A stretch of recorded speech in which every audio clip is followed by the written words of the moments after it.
कहता है अपने मन की अभिलाषा रखकर तुम्हें जो चाहिए, एक काली मिर्ची और तिल्ली के काली तिल्ली के 7 दाने। एक काली मिर्ची और तिल्ली के काली तिल्ली के कितने दाने?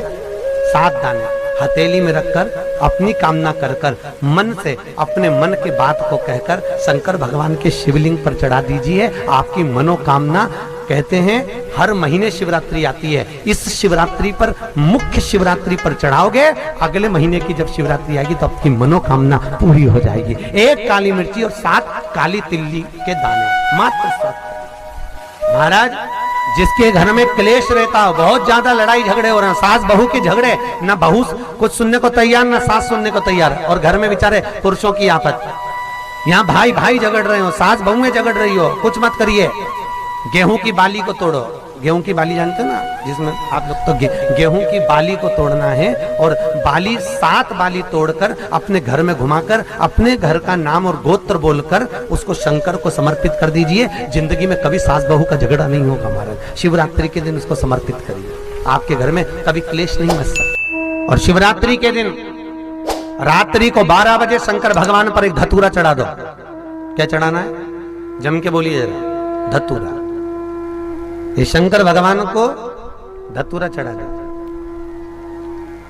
12 बजे रात्रि को शिव जी पे धतूरा चढ़ाओ, आधे घंटे तक धतूरा चढ़े रहने दो, और आप श्री शिवाय नमस्तुभ्यम का जाप करो। जिस शंकर जी पे धतूरा चढ़ाए उस मंदिर के बाहर बैठकर कौन सा मंत्र जपना है? श्री शिवाय नमस्तुभ्यम।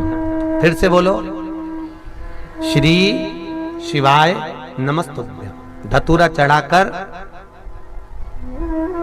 श्री शिवाय नमस्तुभ्यम का स्मरण करिए।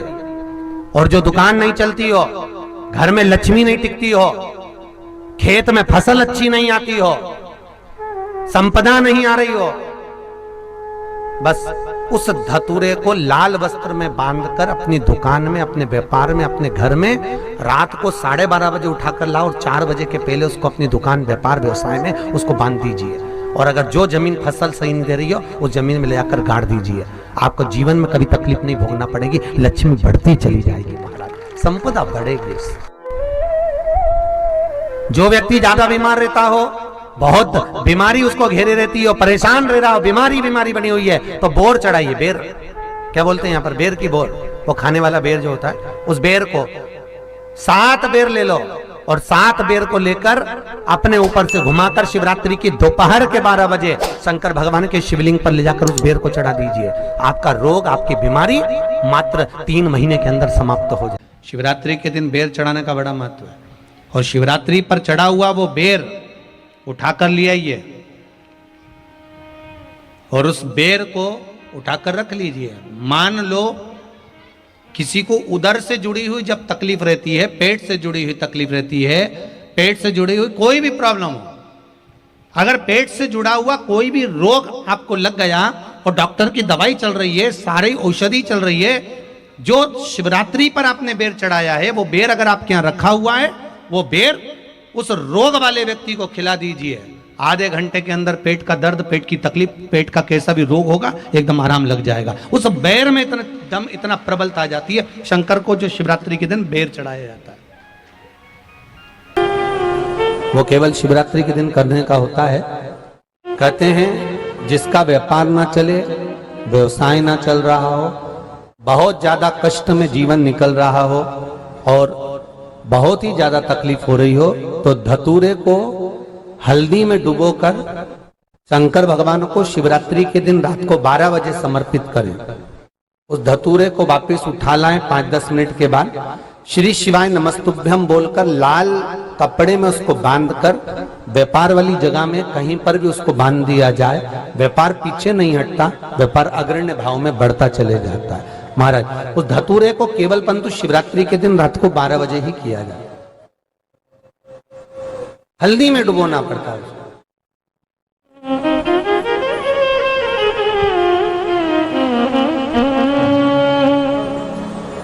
यही प्रमाण एक क्रम में और है महाराज जी। लिंग पुराण कहती है, मान लो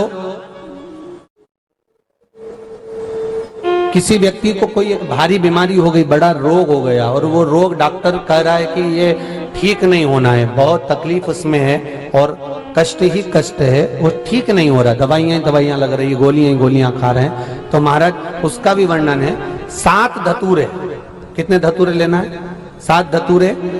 कोई सी भी शिवरात्रि से मतलब महीने में एक बार शिवरात्रि आती है, प्रत्येक महीने आती है। किसी भी शिवरात्रि के दिन 7 धतूरे लेकर, एक धतूरे में मौली, लच्छा, नाड़ा लपेटकर चंद्रमौली भगवान का स्मरण कर उस मौली को लपेटकर 6 धतूरे में हल्दी लगाकर शंकर भगवान की जो जलाधारी है, जलाधारी में आपको पहले भी वर्णन किया है, शंकर भगवान का ये शिवलिंग है, ये जलाधारी है, ये भगवान का जल निकलने का स्रोत, चरणारविंद का भाव। शिवलिंग जहां रखा हुआ है, ये पार्वती जी का हस्त कमल है, जो ये गोल भाग है, ये पार्वती का हस्त कमल है, जहां शिवलिंग रखा है। जहां से जल नीचे गिरता है, उसके सीधे भाग में श्री गणेश जी महाराज का स्थान है, उसके उल्टे भाग में श्री कार्तिकेय जी का स्थान है। जलाधारी के सामने एक मोटी सी लाइन होती है, कहीं सांप बना होता है, कहीं स्थान बना होता है। जो मोटी सी लाइन है, ये शंकर भगवान की सबसे छोटी लड़की अशोक सुंदरी का स्थान है। जलाधारी के ऊपर जो 3 टेकी लगी है, ये भृगु ऋषि का, भृंगी गण का स्थान है। इसके ऊपर जो कलश है, कलश में जो पानी भरा जाता है, वो पानी जो बूंद बूंद नीचे गिरता है, ये शंकर भगवान की 5 लड़कियों का स्थान है। जया, विषहरा, सामरीबारी, धोतली और देव, ये 5 लड़कियों का स्थान है। शंकर भगवान का संपूर्ण परिवार शिवलिंग के सामने से, जहां से जल चालू होता है गिरने के लिए नीचे की ओर जब जल जाता है, उस स्थान पर भगवान शंकर के सारे गणों का स्थान है। फिर जब जल बहकर सामने की ओर जाता है, जितनी दूर तक जल जाता है उतनी दूर तक भगवान शंकर के उस जल भाग को ग्रहण करने के लिए 33 कोटि देवताओं का स्थान है। इसलिए उस जल को हम लांघते नहीं है, क्योंकि वहां 33 कोटि देवता विराजमान रहते हैं महाराज।